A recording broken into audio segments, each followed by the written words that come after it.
I've always said this, that the ultimate Nepo baby, and if, let me tell you something, if I catch any strays or these people come and find me, oh Lord, there goes the channel. The ultimate Nepo baby.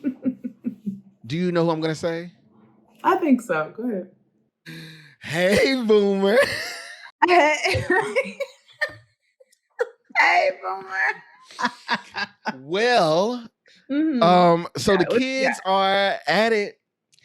Tiera, I don't know if you heard, but recently Willow Smith has been on a promotional tour. She has a new project coming out, and she's just been doing the rounds. There was conversation around nepotism, and I want to get your take on it, but I want to get this quote right first. Okay, we have a direct quote. Okay, here we go. All right.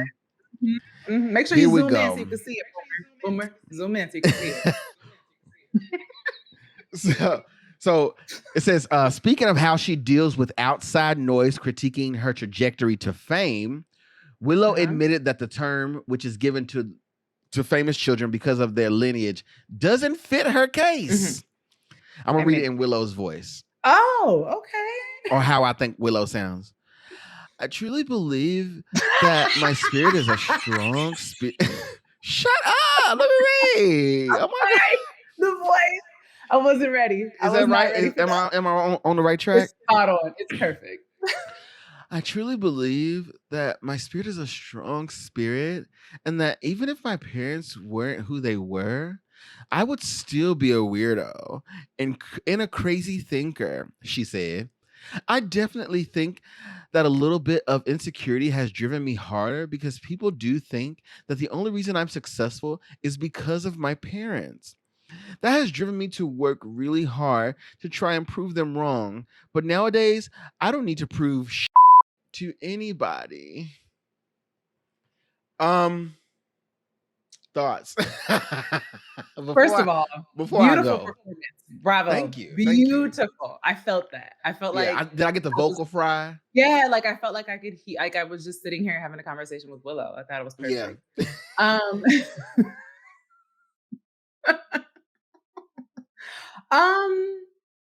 That was a response that I would expect from her. Like, I don't think that I would expect anything else.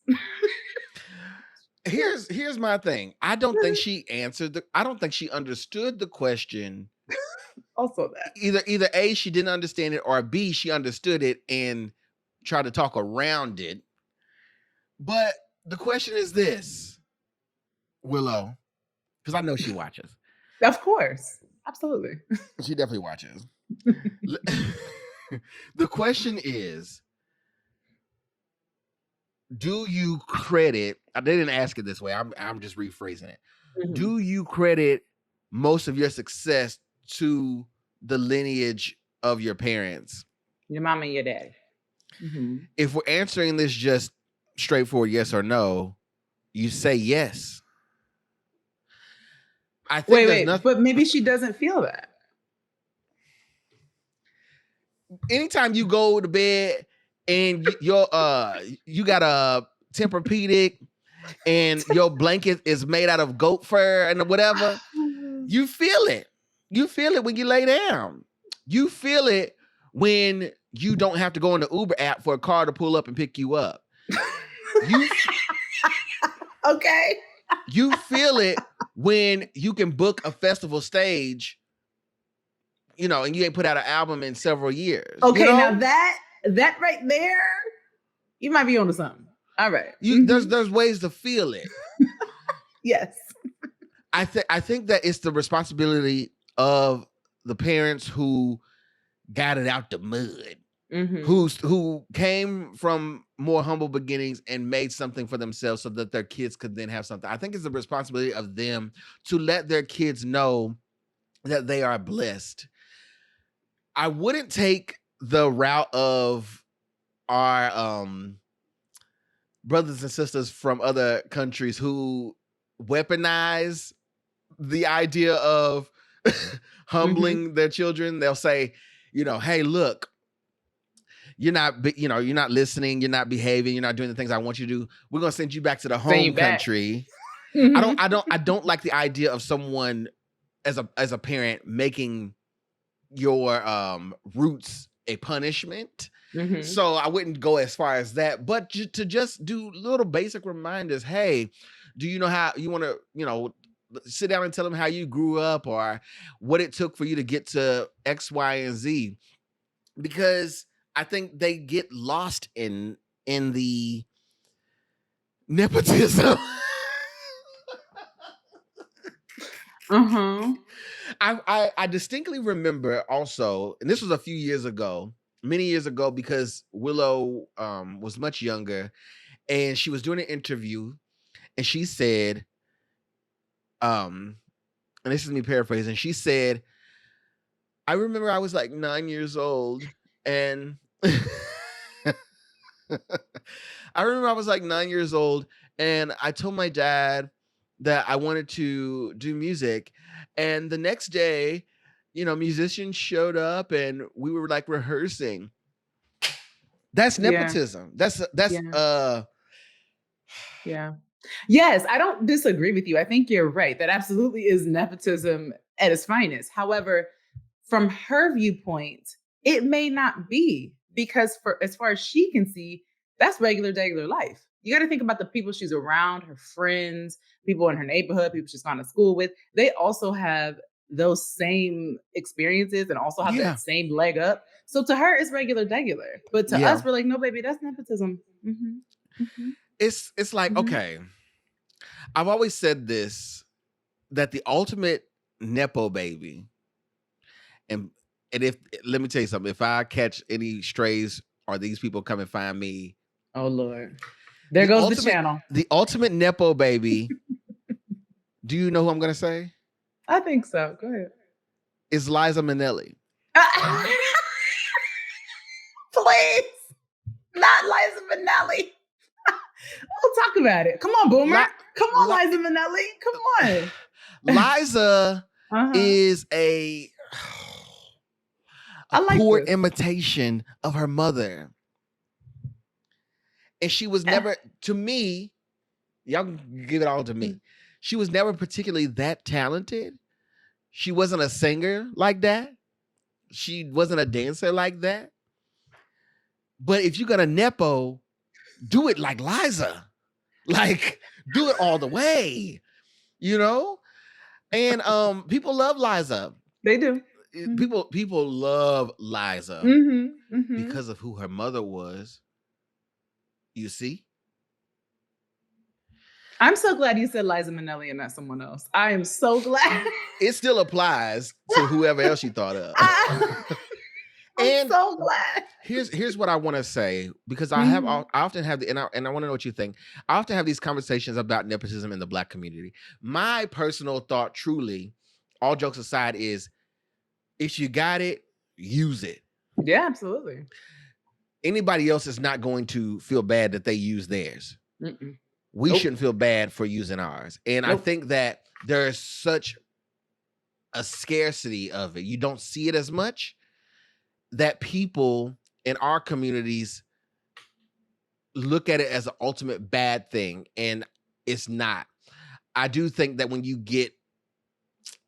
not grounded, or you lose focus and you start to say things that aren't real for the masses, then it's like, okay, you're out of touch, and we can't get next to that, right?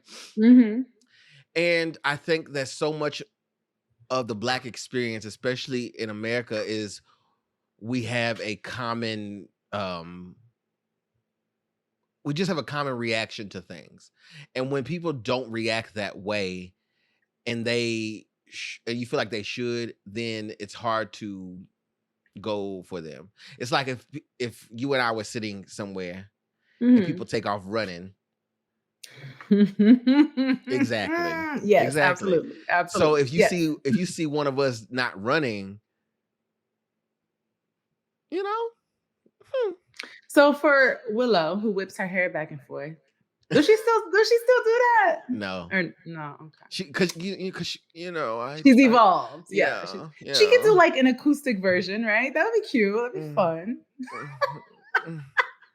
Anyway, so for Miss Willow, what could she have said? Like, what could she have said that would have made this a better response? Here's the appropriate response, I believe. Mm-hmm. Someone asks you, do you credit your success to, the work of your parents, right? Mm-hmm. Absolutely. My parents, came from nothing. They worked really hard to achieve the things that they wanted to so that we could have a better life. And I'm so appreciative of that. I know that my experience is not common for young Black girls like myself, and I don't take any of that lightly. Work, Miss Willow. It's media training 101. It is. I also it can come from a genuine place, because if you, instead of saying I ain't got to prove to nobody. But, and you're right, I agree with you, but I also am like, that's probably really how she feels. And furthermore, speaking of media training, whoever set her up for this interview should have known some sort of question like this was coming. They should have set her up properly. They didn't set her up properly for this.